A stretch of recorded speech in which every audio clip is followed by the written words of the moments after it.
o final do túnel, é o trem vindo na contramão. Cuidado, não se esqueçam disso. E é claro que a gente não pode se esquecer da Rita Lee, né? A morte da Rita Lee, olha, a Rita Lee, essa questão da morte dela, ela já estava reclusa, ela soube o momento certo dela sair, né, da ribalta, né?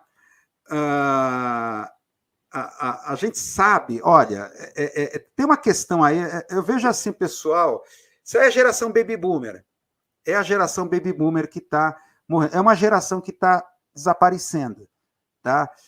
A chamada geração baby boomer, o pessoal nascido aí durante a Segunda Guerra ou no pós-guerra, aí no final dos anos 40, tal, que é uma geração baseado como todos os necrológicos, né, que fizeram aqui da Rita Lee, os obituários, só faltou aparecer o Tony Ramos, né, que o Tony Ramos adora, né, só faltou aparecer ele, né, não apareceu.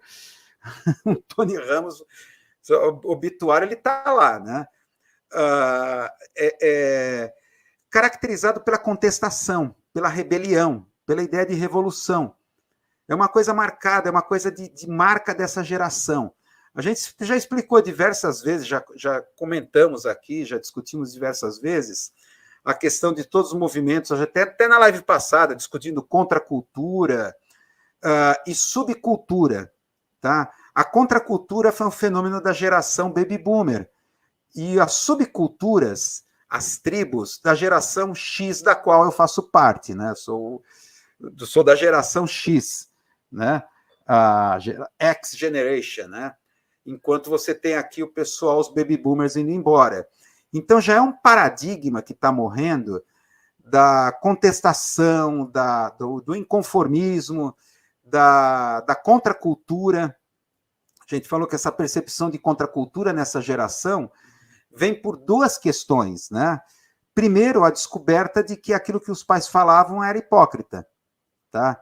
Que os pais, por exemplo, eram alcoólatras, tá? Embora eles queriam assumir as vestais, né, da moral e tudo mais, descobriram que aquele martini que a mãe tomava no início da noite, com aquela azeitona, tá? Aquilo levava para uma coisa muito mais complicada, né? Que estava sendo escondido dos filhos, tá? Então, daí essa revolta, né? Diante dos adultos, da hipocrisia adulta, né? Que eles não eram referenciais de moralidade nenhuma. E segundo, uma percepção mais aguda, né? De que parece que os meios de comunicação estavam se sobrepondo à própria vida, tá? Indústria de entretenimento, meios de comunicação, sociedade de consumo, estava criando um tipo... Aí é que está, é uma coisa que está desaparecendo, né? Da minha geração X em diante, a geração Baby Boomer é uma geração que nasceu e viu o mundo se transformando diante dos seus olhos. Tá? Então, peraí, o mundo era de um jeito e agora é outro, que estranho. Os primeiros shopping malls, os primeiros lances da sociedade de consumo, da indústria do entretenimento. Então, é uma geração que está desaparecendo. Tá? É que nem, por exemplo, hoje pessoal, o streaming, ouve música por streaming, Spotify, mas jamais viram um vinil, jamais ouviram música numa vitrola, vamos dizer assim, ou o pessoal que conhece cinema através de plataformas de streaming, jamais foram uma sala de projeção, tá? Então não sabe o que foi o cinema, não sabe que o streaming, digamos, é o fim da linguagem cinematográfica. É o fim da linguagem cinematográfica. A linguagem streaming é uma linguagem que funde vídeo com o cinema. Tá? O fim das películas 35, 70 milímetros, o que é assistir um filme em película 70 milímetros no cinema, com uma tela que nem existe mais em cinema, para uma película 70 milímetros, é uma experiência diferente. Tá? Então, essa geração Baby Boomer é uma geração, daí a sua rebeldia, que eles viram o que era o mundo antes e viram no que estava se transformando. Tá? É claro que a visão que a mídia deu aqui, a Rita Lee, claro, nos Mutantes, né? Nunca me esqueço assim, ela teve um grande desenvolvimento vocal, a Rita Lee. Se você ouvir ela cantando nos Mutantes, por exemplo, aquela música fantástica, assim, Meu Refrigerador Não Funciona, que é, esqueci de qual é o álbum, acho que é Divina Comédia, não sei, mas fantástico. O Arnaldo Batista, acho que cantava, e começa ela, como uma espécie de um blues, de lamentação, de alguma coisa que a gente não sabe. Ela canta um blues choroso, né? Mas é um fio de voz, né? E depois entra o Arnaldo Batista, meu refrigerador não funciona, eu tentei de tudo, não funciona. Que é bem a questão, já marcando, bem dessa geração baby boomer, a chegada dos eletrodomésticos no Brasil. Então, a geladeira. Então, era uma grande tiração de sarro da classe média, deslumbrada pelos novos produtos eletrodomésticos que via chegando aqui no Brasil. Então, Meu Refrigerador Não Funciona é uma das músicas assim mais... É o espírito da Rita Lee, que os Mutantes foi perdendo. Né? No Pai dos Boretes, acho que é o último disco da participação da Rita Lee, a partir dali, o Sérgio Dias, né, o Arnaldo Batista, eles vão pensar em querer fazer rock progressivo. Eles começam a levar muito a sério a música. A Rita Lee jamais levou, era deboche, ironia, o tempo inteiro. Por exemplo, músicas como Arrombou a Festa, né, o Sidney Magal, Rebola Mais que o Mato Grosso, o Cigano de Araque fabricado até o pescoço, né, ela assim colocando abaixo, assim, Arrombou a Festa, o fim da MPB, por essas coisas fabricadas como Sidney Magal, que é um cigano de Araque, né, fabricado até o pescoço. Nunca me esqueço dessa música. Arrombou a Festa. E depois teve Arrombou a Festa 2, onde ela destila mais ainda ironias e deboches e humor. Então, era a marca dos Mutantes. Então, ela ficou muito puta. Os irmãos, o Batista e o Sérgio Dias, alegaram que a Rita Lee ela não tocava bem nenhum instrumento. Então, como eles estavam já numa vibe de rock progressivo, tinha que saber tocar bem instrumento, ser um exímio instrumentista, né? Coisa que a Rita Lee tinha uma outra pegada, né? Então, aqui até o Matheus Câmara coloca que ela se reinventa no Tutti Frutti. Exatamente. Jardins da Babilônia, uma série de sucessos daquele momento, mas é um momento ali em que ela tem a questão das drogas, que é uma marca dessa geração baby boomer, claro, um outro tipo de droga, né? Claro que as drogas acompanham todas as cenas pop da história, né? Ela entrou num abismo, né? Ela entrou ali no final dos anos 70, numa espiral descendente, né? Parece que até tentou suicídio. E entra o Roberto de Carvalho, que foi o cara que realmente levou a Rita Lee para cima e levou ela para um outro patamar, Roberto de Carvalho, né? E aí trouxe uma outra faceta da Rita Lee fantástica, que é uma hitmaker. Virou uma hitmaker nos anos 80, lança Perfume e várias outras músicas, né? E a voz dela incorporou, já com Tutti Frutti.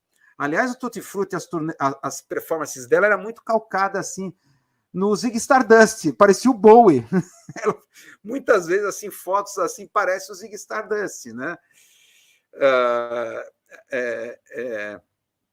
Muito assim a coisa do glam rock, né? Que ele encarnou ali nos anos 70 com o Tutti Frutti. Agora, a cobertura que a mídia vai dar, é claro, a Folha sendo Folha, né?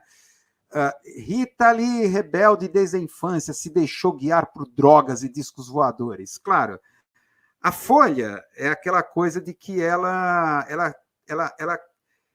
quer tentar assim, ficar de bem com a extrema-direita, que são os mais velhos. Quem é que compra jornal? Só a gente da minha idade, só a gente que se chama Wilson, né?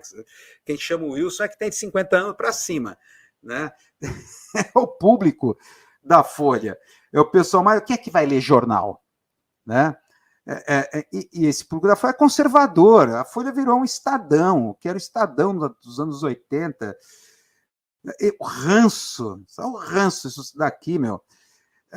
Então, relembre curiosidades dos OVNIs às drogas. Então, é aquela coisa estereotipada.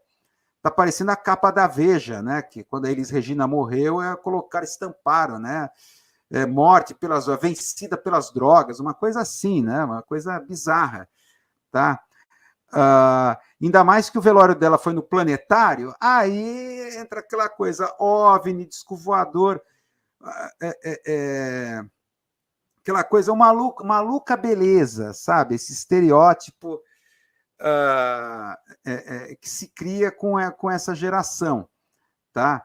Maluca beleza, ou então aquela coisa assim, irreverente, inconformista, sabe? Essa definição genérica que você vai perceber nas páginas. Aí nas páginas da Folha, Estado, transgressão, irreverência, a rainha rebelde do rock brasileiro, ainda que na matéria impressa da Folha, ela pegou mais leve, tá? Mas coloca ali a Rita Lee de rainha, né? Tá uma pegada mais conservadora, né? Quando ela era totalmente irônica e tirava o sarro de tudo, inclusive da condição de realeza, né? Mas é aquela coisa assim mais comum, né? Não, irreverente, transgressora. Irreverente é foda, chamar de você. A Rita Lee era irreverente, tá? Né? Ela passou pela Receita Federal no aeroporto aqui de São Paulo com aquele colar cheio de droga. Ela não foi parada, não foi presa, para mostrar o absurdo que era a repressão. Não sei se vocês lembram dessa passagem, não sei se era êxtase, sei lá, veio da Europa e ela simplesmente colocou no colar as coisas penduradas, os saquinhos de droga pendurada, né? Então, aqui está o Luiz Henrique, que porra de charge é essa? O Lula, que o Lula tem a ver? Exatamente, o Lula com cara de bravo, Jornal o Globo, com cara de bravo, ali, Rita, né? O Lula virou assim uma figura, ele é ressignificado para tudo, né? É o Caruso, né? Que é o cartunista aqui da primeira página do Globo. Então, virou um personagem ali, o Lula com cara de raivoso, né? Aqui o Cristiano fazendo observações semânticas aqui. Rico é irreverente, pobre é debochado. É bem por aí. Aqui o Cristiano está colocando. Mas eu acho que a homenagem mais criativa, olha, não é querer falar da minha cidade, né? Tal Santos. Foi o jornal A Tribuna, que eu me orgulho de ter trabalhado lá trabalhei mais de 5 anos, trabalhei lá no jornal A Tribuna, trabalhei como repórter, tal. Jornal A Tribuna de Santos. Isso foi fantástico. É um exemplo assim de interdisciplinar, como é que é? De intertextualidade. Melhor exemplo de intertextualidade. Todas as notícias, cada notícia associada a um verso de uma das músicas. Então, Eduardo Bauerman, que foi pego em flagrante, né, na Operação Penalidade Máxima, que flagra numa música dos hits dos anos 80. Desculpe o Aue, eu não queria magoar você. É a notícia da Rita Lee ter morrido com 75 anos. Desculpe o Aue, eu não queria magoar você. E também vai entrando aqui as outras notícias, sempre. Câmara Santista aprova em primeira votação obras a qualquer hora do dia. E aí, vamos ver se eu consigo ler aqui. Tem que partir para uma outra fonte aqui. Onde é que está aqui? Eita, esse humilde blogueiro está ficando cego, hein? Que coisa.